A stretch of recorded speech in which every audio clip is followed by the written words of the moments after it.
Hello friends, welcome back to the playlist of React Native. और आज की इस वीडियो में हम लोग स्टेट को समझने जा रहे हैं रिएक्ट में। तो स्टेट को आप इस तरह से सोच सकते हो। फॉर एग्जांपल लास्ट वीडियो में हम लोगों ने प्रॉप्स को समझा था कि जब एक कंपोनेंट से दूसरे कंपोनेंट में कुछ डेटा ट्रांसफर करना होता है, कुछ प्रॉपर्टी शेयर करनी होती है, तो हम लोग प्रॉप्स की हेल्प से करते हैं। तो अगर किसी कंपोनेंट में विद इन द कंपोनेंट हमें कोई डेटा स्टोर करके रखना है, या डेटा स्टोरेज के लिए जो चीज़ यूज़ करते हैं उसको हम लोग स्टेट बोलते हैं।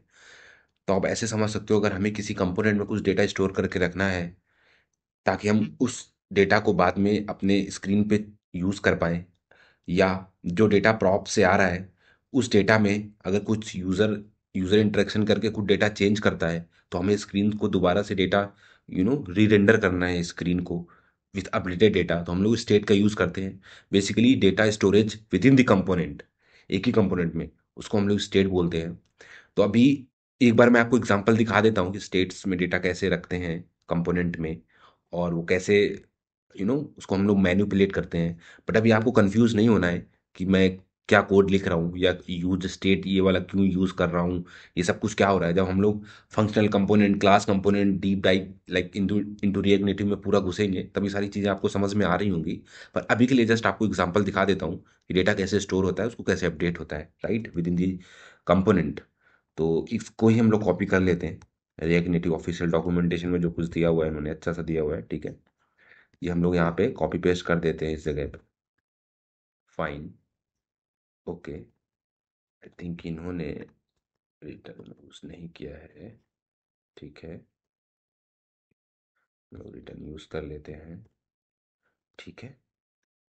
और एक ये यूज कर लेते हैं यूज स्टेट। तो बेसिकली यूज स्टेट में हम लोग स्टेट का डेटा स्टोर करके रखेंगे, ठीक है। ये स्टोर का स्टेट का डेटा है, क्योंकि हम लोग फंक्शनल कंपोनेंट में यूज स्टेट की हेल्प से रखते हैं। ओके फाइन, ठीक है। Use state is not defined, इसको इंपोर्ट करना पड़ेगा। रिएक्ट से इंपोर्ट कर लिया हम लोगों ने, ये दिख रहा होगा आपको, ठीक है। Fine, button is not important, button भी इंपोर्ट कर लेते हैं रिएक्ट नेटिव से, नो डाउट, ठीक है। अभी आपको दिख रहा है I am Tommy and I am hungry, okay. I am Tommy and I am hungry, give me some food please. जैसे इसको ओके करेंगे तो ये हो जाएगा फुल, लाइक इज हंग्री। एक कंडीशन हम लोगों ने लगाई है, इज हंग्री जो है स्टेट से उठा रहे हैं। जैसे इस पर क्लिक करेंगे तो इज हंग्री जो है वो अपडेट हो जाएगा और हो जाएगा फॉल्स वैल्यू में। तो यहाँ पे ये फुल आ जाएगा हंग्री की जगह। ये आपको कंफ्यूज नहीं होना कि ये सब कुछ क्या हो रहा है, जस्ट मैं आपको एग्जांपल दे रहा हूँ कि स्टेट में डेटा कैसे सेव करते हैं इस तरह से, और मैनिपुलेशन कैसे करते हैं। एक बार क्लिक करके दिखा देता हूँ। जैसे इस पर क्लिक किया, थैंक यू, और ये आई एम फुल, ये आ गया। तो स्टेट का डेटा अपडेट हो गया और ये पेज फिर से री रेंडर हो गया, हमें दिख गया।